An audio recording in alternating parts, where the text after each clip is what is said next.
नमस्कार दोस्तों, मैं हूं शोभित और आज के वीडियो में हम डिस्कशन करने वाले हैं IMU CT 2023 के जनरल अवेयरनेस के पेपर के बारे में। और मैंने एक बेसिक सा स्ट्रक्चर यहाँ पे बना भी लिया है।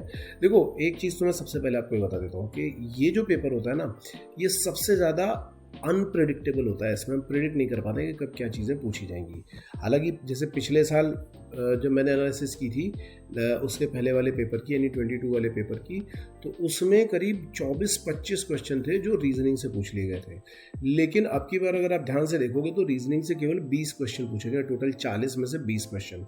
रिमेनिंग जो 20 क्वेश्चन है वो ज्योग्राफी और जीके से आए हैं। ठीक है, तो अब जब बात ये होती है ना कि जीके से आएगा, तो किसी को ये नहीं पता होता कि जीके से पूछा क्या जाएगा। बहुत लोग जनरली जनरल अवेयरनेस में जीके में ये देख करके चले जाते हैं ये करंट अफेयर बेस्ड क्वेश्चन है कि नहीं। इस बार के जीके के जो क्वेश्चन है ना, वो काफ़ी अजीब है।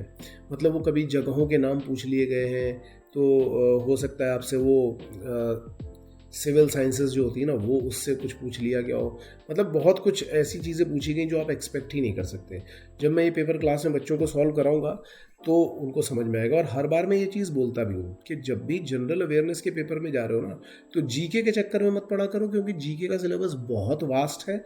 अब उसमें से जो ये 12-13 लोग बोलेंगे, अरे सर इसमें से तो लेकिन 13 क्वेश्चन थे। ज़रूरी नहीं कि हर बार 13 क्वेश्चन पूछे जाए। ये केवल इस बार हुआ 2023 में कि इतने क्वेश्चन पूछ लिए गए। लास्ट ईयर ऐसा नहीं था। लास्ट ईयर क्या था कि 15-16 क्वेश्चन टोटल थे जो ज्योग्राफी और जीके से थे, जिसमें ज़्यादातर क्वेश्चन ज्योग्राफी के थे। और उसके पहले तो और भी कम थे। मतलब 40 के 40 क्वेश्चन अगर आप देखोगे तो वो रीजनिंग से पूछ लिए गए थे। तो डिपेंड करता है। मैं सजेस्ट करता हूँ एप्टीट्यूड और रीजनिंग अच्छी तरीके से पढ़ के जाओ।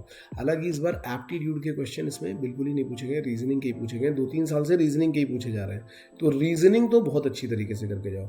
अब देखो, ज्योग्राफी में 7 क्वेश्चन पूछे गए बेसिक। अब 7 क्वेश्चन करना कोई बहुत डिफिकल्ट काम नहीं है, बहुत आराम से 7 क्वेश्चन किए जा सकते हैं, क्योंकि ये सिंपल पोर्ट या नदी या उससे रिलेटेड जो क्वेश्चन होते हैं ना, कंट्रीज जो एशियन कंट्रीज हैं, इनसे रिलेटेड 7-8 क्वेश्चन थे। तो अगर आप बेसिक ज्योग्राफी करके जाओगे तो आपको ये आराम से हो जाएंगे। जीके बहुत ही ज़्यादा अनप्रेडिक्टेबल था, मतलब जो 13 क्वेश्चन थे। हाँ, हालांकि इसमें से आर्टिकल 370 वाला जो क्वेश्चन था वो भी पूछा गया था कि कौन सी स्टेट से हटाया गया है। और बाकी तो बहुत ही अनप्रेडिक्टेबल है यार। ये तो जब मैं पेपर सॉल्व करूंगा तभी बताऊंगा। हाँ, रीजनिंग पे ज़रूर हम चलते हैं, क्योंकि ये इंटरेस्टिंग टॉपिक है। और इसमें देखो, ये जो एनालॉजी है ना, ये पिछले 3-4 साल से लगातार पूछा जा रहा है। एनालॉजी जो है मैं हर बार जब भी क्लास में करवाता हूँ, आगे भी मैं एक बार करवाऊंगा एनालॉजी फिर से। तो एनालॉजी बहुत इंपॉर्टेंट है और इसमें एनालॉजी से 6 क्वेश्चन पूछे गए, 40 में से 6 क्वेश्चन। हालांकि इस बार देखा जाए तो काफ़ी कम ही पूछे गए हैं। पहले एनालॉजी से 1-2 बार 12-12 क्वेश्चन भी पूछ लिए गए, 8 क्वेश्चन, 12 क्वेश्चन ऐसे भी पूछे गए। बट इस बार इन्होंने काफ़ी अच्छा किया है। जबकि हर बार क्या करते थे, केवल कोई 2 टॉपिक उठाते थे और उन्हीं 2 टॉपिक से सारे क्वेश्चन पूछ डालते थे। इस बार थोड़ा सा इन्होंने डिस्ट्रीब्यूट किया है। जैसे 6 क्वेश्चन एनालॉजी के हैं, तो 5 क्वेश्चन है ऑड वन आउट के, जिसको क्लासिफिकेशन बोला जाता है। जो 4-5 ऑप्शन दिए होंगे, जो भी ऑड होगा उसको हमें निकाल करके बाहर करना पड़ेगा। ठीक है, बहुत सिंपल से क्वेश्चन है, बहुत सिंपल, बिल्कुल बेसिक क्वेश्चन। सीरीज़ के 4 क्वेश्चन है। जो सीरीज़ फिल करनी होती है ना, 3-4 नंबर दिए थे, कभी डिफरेंस होता है तो कभी APGP होती है, कभी कोई दूसरी चीज़ होती है। तो उस सीरीज़ के 4 क्वेश्चन पूछे गए। कोडिंग डिकोडिंग के 3 ही क्वेश्चन पूछे गए, लेकिन हर बार कोडिंग डिकोडिंग के क्वेश्चन होते ज़रूर हैं, ये तय है। हर बार आपको ये जो एनालॉजी, सीरीज़ और कोडिंग डिकोडिंग ये ज़रूर मिलते हैं। इस बार इन्होंने ऑड वन आउट भी पूछा है। और ऑपरेशंस के 2 क्वेश्चन पूछे गए। ऑपरेशंस का मतलब क्या है कि किसी जगह पर स्टार लगा देंगे, या ऐसा बोल देंगे कि प्लस को P ले लिया, माइनस को Q ले लिया, तो उस तरीके के जो क्वेश्चन होते हैं वो। तो ऐसे क्वेश्चन पूछे जाते हैं। अब बात यह है कि आगे वाले का क्या प्रेडिक्शन किया जाए। देखो, ये जो है ना, इस बार अगर ध्यान से देखोगे, इन्होंने काफ़ी बैलेंस पेपर बनाया। मुझे अगर देखा जाए तो ये पेपर मुझे बहुत सही लगा, क्योंकि 20 क्वेश्चन इन्होंने ज्योग्राफी और जीके से पूछे और 20 क्वेश्चन इन्होंने रीजनिंग से पूछे हैं, जो कि काफ़ी सही है। देखा जाए तो 2020 में डिवाइड कर दिया गया है। और इसमें भी अगर आप देखोगे तो इसमें कई सारे टॉपिक पूछे गए। पहले क्या होता था कि केवल एनालॉजी के 12-15 पूछ लिए। अब बच्चा पता चला पढ़ के कोई और टॉपिक गया और एनालॉजी के ही 12 आ गए तो वो बर्बाद हो जाता था।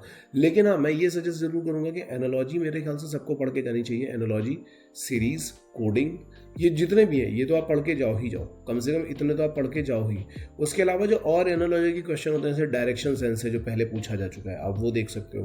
मतलब पहले वाले का भी मैंने वीडियो बनाया था एप्टीट्यूड का, और एप्टीट्यूड यार बहुत सही पेपर होता है क्योंकि एप्टीट्यूड में जो ये 40 क्वेश्चन होते हैं ना, इसमें बहुत ज़्यादा दिमाग नहीं लगाना पड़ता, ये फटाफट फटाफट होते चले जाते हैं। ठीक है, यहाँ पे भी क्या है, जो ज्योग्राफी और जीके है इनमें 20 में से या तो आपको आता होगा या नहीं आता होगा, यहाँ कोई कैलकुलेशन नहीं करनी है, यहाँ पे बस 5-10 सेकंड में क्वेश्चन फटाफट हो जाता है। तुक्केबाजी मत करना, नेगेटिव मार्किंग है। ठीक है, बहुत लोग अपनी किस्मत के भरोसे जाते हैं, किस्मत के चक्कर में मत पड़ना भाई, तुक्केबाजी के चक्कर में बिल्कुल मत पड़ना, क्योंकि अगर माइनस हो गया तो उतने नंबर आपके चले जाएंगे। हाँ, बस इतना ज़रूर है कि मेरा सजेशन ये रहेगा, रीजनिंग को और अच्छी करके जाओ। इस बार का पेपर बैलेंस था, अगर 24 का पेपर थोड़ा सा भी इधर उधर हुआ तो रीजनिंग के क्वेश्चन ही आपको ज़्यादा मिलेंगे। ठीक है, तो मैं ये सजेस्ट करूंगा कि रीजनिंग और इसमें वोकैबुलरी वगैरह अच्छी तरीके से प्रिपेयर कर लेना, क्योंकि ये वाले क्वेश्चन जो है वो बहुत ज़्यादा पूछे जाते हैं। अगर आप एक्चुअल में प्रिपरेशन कर रहे हो, ठीक है, मतलब घर पर बैठ करके जान लगा रहे हो और फिर भी घर में थोड़ा प्रोक्रेस्टिनेशन हो रहा है, प्लानिंग नहीं बन पा रही है, तो मैं सजेस्ट करूँगा यार प्रॉपरली क्लास ज्वाइन कर लो।